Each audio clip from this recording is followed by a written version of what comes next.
So this is one of my first videos I will be doing using my sewing machine that I picked up from a local store from Diamond Beauty Supply, and I'm using a 20, a 22, and a 24.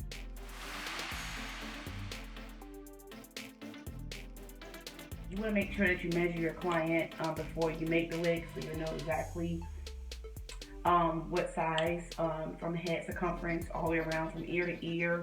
And since I'm using a 4x4 lace closure, I'm going to basically, you see it's 4 inches 4x4. So you want to kind of get close to the 4x4, and that'll basically be enough room for your closure. You want to also make sure you just do your measurements so you make sure you don't actually make the wig too small.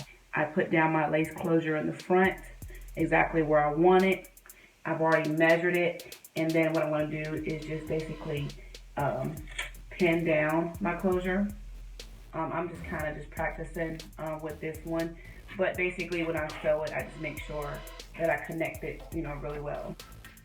And again, I'm just pinning down my frontal. And I got this mannequin stand for $3.98.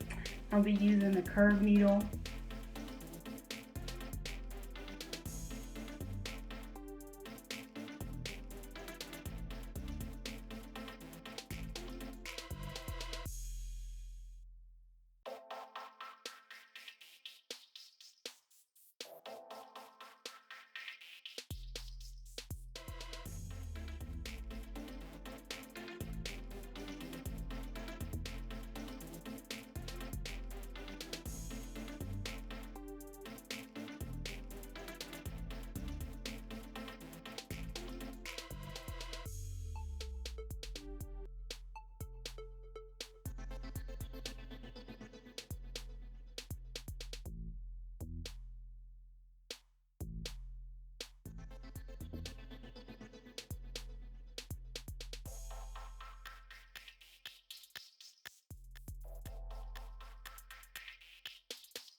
Just get you like a makeup pencil and just outline where you want your tracks to go.